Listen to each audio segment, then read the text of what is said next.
Okay students, यहाँ पर हमारे पास 72 plus 6x is equal to x square part 2 है क्वेश्चन नंबर 4 का। ठीक है, यहाँ पर इक्वेशन जो है वो थोड़ा सा स्टैंडर्ड फॉर्म में नहीं है, इसको हमने स्टैंडर्ड फॉर्म में लेकर आना है क्योंकि एक्स स्क्वेयर का जो हमारा टर्म होता है वो हमेशा हमारे पास लेफ़्ट साइड के फर्स्ट पार्ट पर ही होता है। ठीक है, लिहाजा यहाँ पर ये राइट साइड को है, हमने इसको लेफ़्ट साइड को शिफ्ट करना होगा। शिफ्ट करने के लिए हमारी इसकी जो साइन है वो चेंज हो जाएगा। आपके पास एक्स स्क्वायर जब इक्वल के दूसरी तरफ जाएगा तो माइनस एक्स स्क्वायर हो जाएगा और हम इसको स्टैंडर्ड फॉर्म की तरह ही सीक्वेंस से लिख लेंगे। ठीक है, माइनस एक्स स्क्वायर के बाद हमारे पास प्लस 6x होगा और जो कांस्टेंट टर्म होता है वो हमारा तीसरे हिस्से में होता है और इज इक्वल टू यहाँ पर आपके पास 0 आ जाएगा। ठीक है स्टूडेंट्स, इस तरह से हमने अपने इस इक्वेशन को थोड़ा सा सीक्वेंस से स्टैंडर्ड फॉर्म में लिख लिया। अच्छा जी, अब आप आपके पास जो क्वाड्रेटिक फार्मूला है वो है minus b plus minus under the root b square minus 4ac। ठीक है, इस इक्वेशन को मैं क्वाड्रेटिक फार्मूला के थ्रू ही सॉल्व कर रही हूँ। मैंने अपने पिछली वीडियो में आपको बताया था जिसमें हमने ये पार्ट 1 सॉल्व किया था कि हमारे पास क्वेश्चन नंबर 4 जो है वो आपसे सॉल्यूशन सेट ही मांग रहे हैं, मतलब एक्स की वैल्यूज़ ही मांग रहे हैं, आंसर्स मांग रहे हैं। आपने क्वाड्रेटिक इक्वेशन को 3 तरीक़ों से सॉल्व करना सीख लिया है। हमने एक पहला वाला जो किया था पिछली वीडियोज़ में फैक्टराइजेशन के थ्रू हमने सीखा, दूसरा हमने कंप्लीटिंग स्क्वायर के थ्रू सीखा, तीसरा हमने क्वाड्रेटिक फार्मूला के थ्रू सीखा। ठीक है, तो इनकेस आपके पास इस तरह का कोई क्वेश्चन आता है कि आप इसकी खाली वैल्यूज़ निकालें, चाहे आप जो भी मेथड यूज़ करें, तो मैं आपको क्वाड्रेटिक फार्मूला ही रिकमेंड करूँगी क्योंकि क्वाड्रेटिक फार्मूला जो है वो बाकी दो मेथड्स के मुकाबले में थोड़ा सा बहुत इजी है। इजी इस हवाले से है कि थोड़ा टाइम कंज्यूमिंग नहीं है। ठीक है, टाइम हमारा बहुत कम ले लेता है, क्वाड्रेटिक फार्मूला बहुत जल्दी सॉल्व हो जाता है। ठीक है, हमने खाली क्वेश्चन को क्वाड्रेटिक स्टैंडर्ड फॉर्म में लेकर आना होता है और हमने ABC वैल्यूज़ निकालनी होती है। ठीक है, और फिर जो है हमने डायरेक्ट फार्मूले में पुटिंग करके उसको सॉल्व कर लेना होता है। जबकि फैक्टराइजेशन में आपने टर्म्स फाइंड आउट करने होते हैं कि कौन से दो टर्म्स ऐसे होंगे, उसको थिंकिंग करने में और निकालने में थोड़ा सा टाइम लग जाता है। ठीक है, इसी तरह कंप्लीटिंग स्क्वायर जो है वो भी थोड़ा सा टाइम कंज्यूमिंग है, लेकिन क्वाड्रेटिक फार्मूला जो है वो बहुत ईजी है। लिहाजा अगर आपके पास इस तरह के क्वेश्चन आते हैं पेपर्स में या टेस्ट वगैरह में तो आप हमेशा क्वाड्रेटिक फार्मूला ही यूज़ किया करें। ठीक है, यहाँ पर आपके पास 2a आ जाएगा। अच्छा जी, अब हमने क्या करना है, a जो है वो मेरे पास -1 है, b जो है वो आपके पास 6 हो जाएगा और c आपका 72 हो गया। ठीक है, यहाँ पर अब हमने क्या कर लेना है, जहाँ पर ABC है वहाँ पर आप इसकी पुटिंग कर लें तो ये आपके पास -b जो है वो -6 हो जाएगा plus minus under the root b square जो है वो 6 के ऊपर स्क्वायर लग जाएगा, -4 इंटू a हमारा -1 है और c हमारे पास 72 है। ठीक है स्टूडेंट्स, यहाँ पर अब आपके पास डिवाइडेड बाय 2a हो जाएगा, 2a हमारा -1 हो गया। ओके स्टूडेंट्स, ये आपके पास अब क्या आ जाएगा,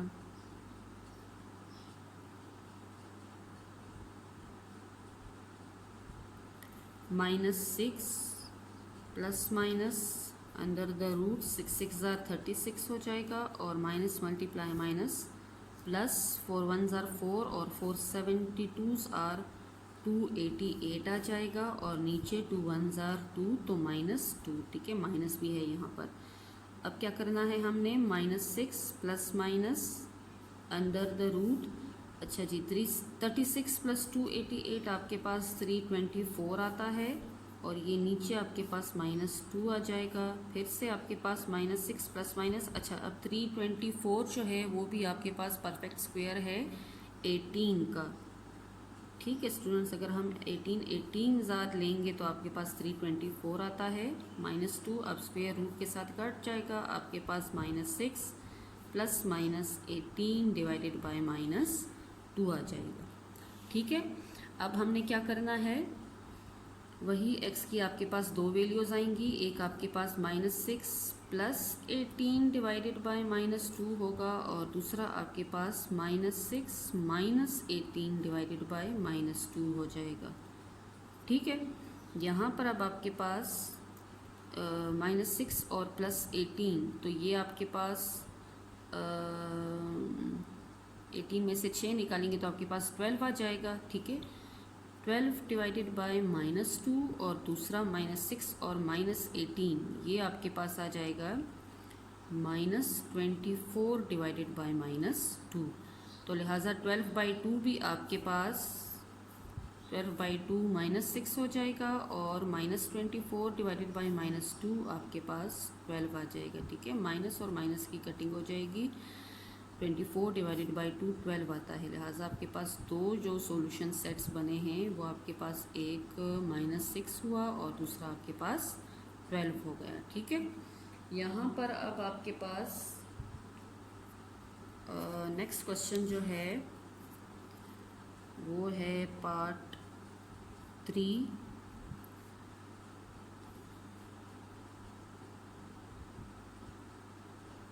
पार्ट 3 में आपके पास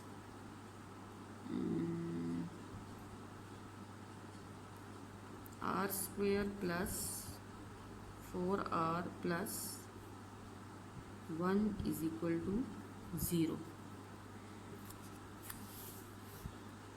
अच्छा जी, यहाँ पर आपके पास a जो है वो 1 हो गया, b जो है वो 4 है और c जो है वो 1।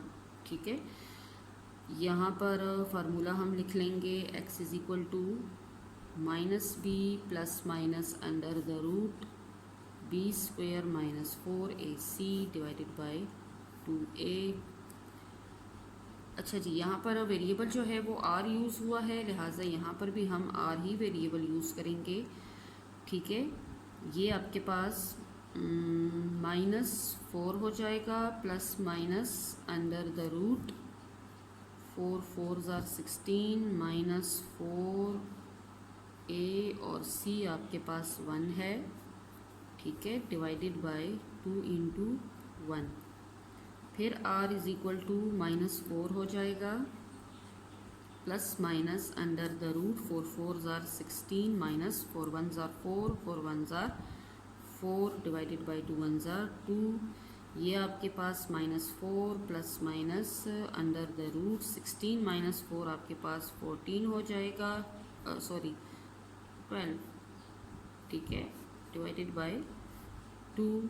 अब देखें 12 जो है वो तो परफेक्ट स्क्वायर नहीं है, तो हमने ऐसे दो नंबर्स लेने हैं जिनको मल्टीप्लाई किया जाए तो उनमें से एक नंबर जो है वो परफेक्ट स्क्वायर होना चाहिए। ठीक है, देखें 2 6 ज़ार 12 भी आता है, लेकिन ना ही 2 आपके पास परफेक्ट स्क्वायर है और ना ही 6 आपके पास परफेक्ट स्क्वायर है, इसलिए हम 2 6 ज़ार नहीं लेंगे।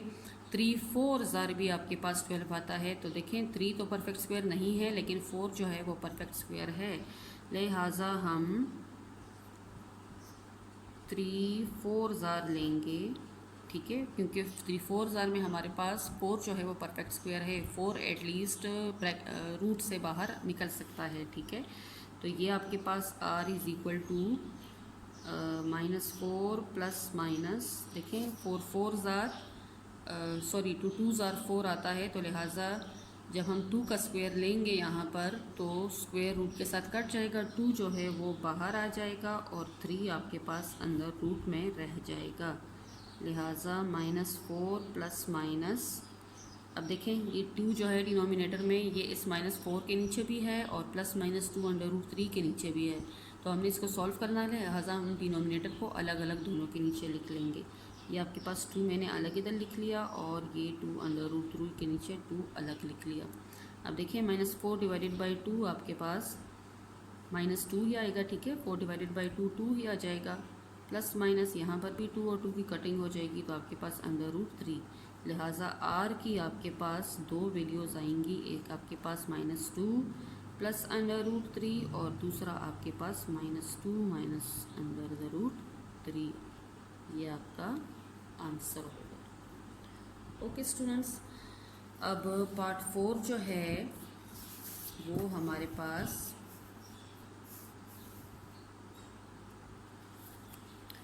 Part 4 x into x plus 10 is equal to 10 into -10 minus x. अच्छा जी, ये भी आपके पास इक्वेशन थोड़ा स्टैंडर्ड फॉर्म में नहीं है, हमने इसको पहले स्टैंडर्ड फॉर्म में लेकर आना है।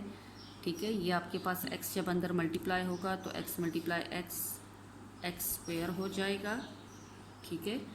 और x मल्टीप्लाई बाई 10 तो आपके पास प्लस 10x हो जाएगा। दूसरी तरफ भी आपके पास 10 मल्टीप्लाई हो रहा है, 10 मल्टीप्लाई माइनस 10 तो माइनस 100 हो जाएगा, और 10 मल्टीप्लाई बाई माइनस x तो माइनस 10x हो जाएगा, ठीक है। अब क्या करना है, एक्स स्क्वायर प्लस 10x, ये दोनों टर्म्स इक्वल के दूसरी तरफ आ जाएंगी तो ये आपके पास प्लस 100 हो जाएगा और plus 10x is equal to 0 हो जाएगा यहाँ पर। अब आपके पास एक्स स्क्वायर, ठीक है। अब देखें दो 1 पावर वाले वेरिएबल टर्म्स हैं आपके पास, यहाँ पर भी 10x है, यहाँ पर भी 10x, तो प्लस 10x और प्लस 10x ऐड हो सकते हैं, ये आपके पास 20x हो जाएगा और कांस्टेंट आपका प्लस 100 इज इक्वल टू 0 हो जाएगा। ये अब आपके पास जो है बिल्कुल स्टैंडर्ड फॉर्म में आ गया इक्वेशन। अब हम इसको क्वाड्रेटिक फार्मूला के थ्रू यूज़ करेंगे तो सॉल्व करेंगे। Plus minus under the root b square minus 4ac divided by 2a। यहाँ पर आपके पास a जो है वो है 1, b जो है वो 20 है और c जो है वो आपके पास 100 हो गया, ठीक है। अब हमने क्या करना है, पुटिंग करनी है। माइनस b हमारा 20 है, plus minus under the root 20 का स्क्वायर माइनस 4 और a हमारा 1 है, c हमारा 100 हो गया, ठीक है स्टूडेंट्स। यहाँ पर डिवाइडेड बाई 2 इंटू a आपके पास 1 है। अब फिर से minus 20 plus minus under the root 20 ज़ार आपके पास 400 आता है, माइनस 4 1 ज़ार 4 और 400 आर 400 डिवाइडेड बाई 2 1 ज़ार 2। अब देखें स्टूडेंट्स, यहाँ पर आपके पास x is equal to -20 plus minus 400 तो 0 ही आ जाता है, लिहाजा अंडर रूट 0 आपके पास 0 ही आ जाएगा, डिवाइडेड बाई 2 तो ये आपके पास -20 डिवाइडेड बाई 2 और जाहिर है -20 डिवाइडेड बाई 2। अब अगर हम देखें प्लस 0 के लिए भी करें -20 प्लस 0 डिवाइडेड बाई 2 और -20 माइनस 0 डिवाइडेड बाई 2 तो लिहाजा दोनों के एक ही आपके पास वैल्यू आएगी। -20 प्लस 0 तो -20 डिवाइडेड बाई 2 ही आएगा, और यहाँ से भी आपके पास -20 माइनस 0 तो -20 ही आएगा डिवाइडेड बाई 2, ठीक है। तो लिहाजा दोनों की वैल्यू सेम ही होंगी। -20 डिवाइडेड बाई 2 भी आपके पास -10 आएगा, और यहाँ से भी आपके पास 10 आएगा, और यहाँ से भी आपके पास 10 आएगा, लिहाजा आपके पास एक ही आंसर बन रहा है जो कि है -10। ये आपका आंसर हो गया, ठीक है स्टूडेंट्स। यहाँ तक आपका क्वेश्चन नंबर 4 भी खैर से कंप्लीट हो गया। नेक्स्ट वीडियो में इंशाल्लाह क्वेश्चन नंबर 5 6 और 7 करेंगे। ओके स्टूडेंट्स, अल्लाह हाफिज़।